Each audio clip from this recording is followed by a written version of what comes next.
বন্ধুসকল মই হাতিমে আজি আকৌ পুনৰ আপোনালোকৰ মাজলৈ আহিলোঁ। তো খেতিয়কে খেতিত একদম সন্ধিয়াৰ প্ৰাকখনতে চাওক ফুলকবি পুলিকেইটাৰ ধুনীয়াকৈ স্প্ৰে কৰি আছে। ইয়াত অলৰেডি 2 বিঘা মাটি ফুলকবি খেতি কৰিছে। গছৰ যিটো চেহাৰা বহুত ভাল। সন্ধিয়াৰ আগত কিয় পোকৰ ঔষধ স্প্ৰে কৰি আছে মই আপোনালোকক তথ্যটো জনাম। চাওক কিমান ধুনীয়াকৈ স্প্ৰে কৰি আছে। তাৰমানে পোকবিলাক সন্ধিয়াৰ মুহূৰ্তত এই ফুলকবি গছ হোক জলকীয়া গছেই হোক এইবিলাক গছত তাৰমানে সন্ধিয়া হোৱাৰ লগে লগে পোকে ওলাই আহে আৰু মাজত থকা যিটো একদম কোমল বৰণীয়া পাত আছে সেই পাতটো জিভাইদি চেলেকি থাকে। তেতিয়া কি হয় ফুলকবিটো লাহে লাহে মাজৰ পাত যিটো আছে সেই এইটো একদম কলা বৰণ হৈ যায় আৰু তাৰ ভিতৰৰ পৰা যেটো ফুল ওলাব একদম নষ্ট হয়। সেই কাৰণে সন্ধিয়াৰ আগমুহূৰ্তত ফুলকবি জলকীয়া এইবিলাক খেতিত আমি কি কৰিব লাগে পোকৰ ঔষধ স্প্ৰে কৰিব লাগে।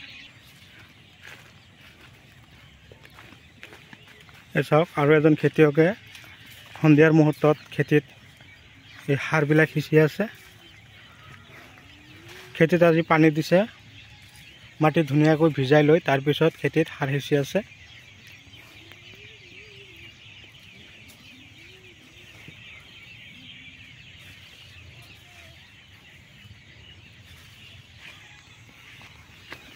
এই চাওক বেঙেনা গছ যে দেখা পাইছে, এই চাওক সৰু সৰু বেঙেনাবিলাক যে লাগি আছে।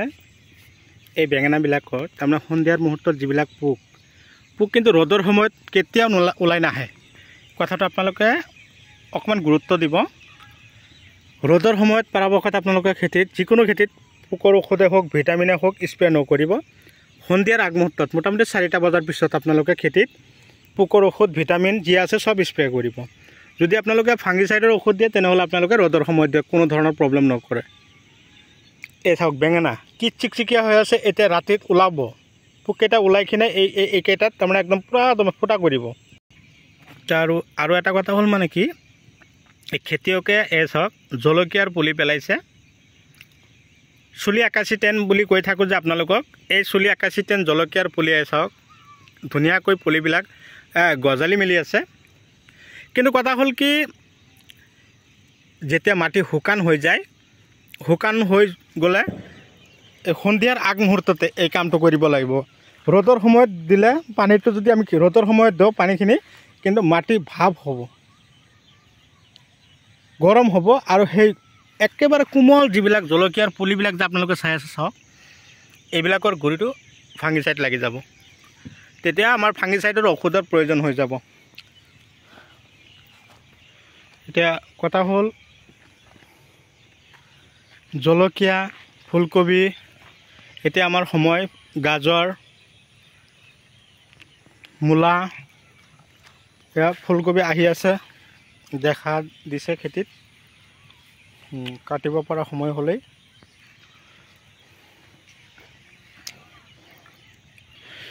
এই চাওক কবিটো ওলাইছে একদম পুৰা চিকচিকীয়া হৈ। এই বৰণ স্প্ৰে কৰিব লাগে, একদম বগা হৈ যায়। চাইছে না কেৱল ফুলকবি আৰু ফুলকবি। আমাৰ এইবিলাক যিমান খেতি আছে চব পথাৰ একদম পুৰা ফুলকবিৰ একদম পুৰা গেদাৰিং মাৰি গৈছে। ইফালেতো আৰু আছে। বন্ধুসকল আপোনালোকে যদি মোৰ চেনেলৰ নতুন ভিউৱাৰ্ছ হিচাপে আছে তেনেহ'লে মোৰ চেনেলটো ছাবস্ক্ৰাইব কৰি দিব, কাষত থকা বেল ঘণ্টিটো লাহেকৈ বজাই দিব। আজিৰ ভিডিঅ'টো মোৰ এইটো ক্লিপে লৈছোঁ যে সন্ধিয়াৰ আগমুহূৰ্তত আমি জলকীয়া হওক ফুলকবি হওক বা জলকীয়াৰ পুলিয়ে হওক ফুলকবি বন্ধাকবিৰ পুলিয়েও হওক আমি ঔষধটো সন্ধিয়াৰ আগত দিম। আৰু যদি পুলিবিলাকত পানী যোগান ধৰিব লাগে জলসিঞ্চন কৰিব লাগে আমি সন্ধিয়াৰ আগমুহূৰ্তত দিম। বিশেষকৈ সেইটোও নহয়, ফুলকবি জলকীয়া খেতিটো যদি আমি পানী দিওঁ তথাপি আমি সন্ধিয়াৰ আগমুহূৰ্তত পানী দিয়া শেষ হ'লেই হ'ল বাছ। ৰ'দৰ সময়ত পানী দিয়াৰ লগে লগে মাটি ইফালে গৰম হৈ থাকে, ইফালে আমি পানী সোমাই দিওঁ খেতিত, ইফালে শিপাৰো ফাংগিচাইড লাগি যায়, নতুন শিপাবিলাক নষ্ট হৈ যায় ৰ'দৰ তাপত। বৰ্তমান ধৰক অক্টোবৰ মাহ প্ৰায় শেষেই হ'ব। এনেকুৱা সময়তো চাওক ৰ'দৰ যিটো টেম্পাৰেচাৰ ইমান বৃদ্ধি পাইছে, বাপৰে বাপ, গৰমৰ দিন যেন।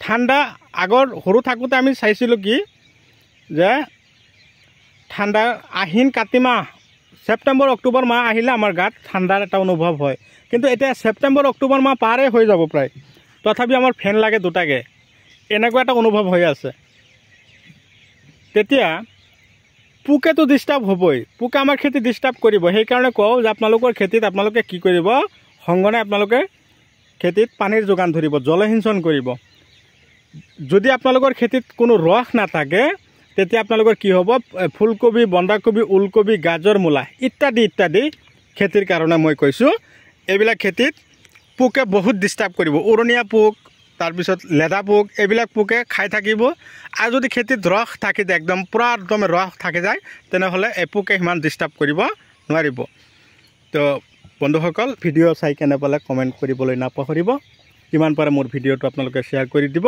আজিলৈ মানে এৰিছোঁ পৰৱৰ্তী ভিডিঅ'ত লগ পোৱাৰ আশাৰে ধন্যবাদ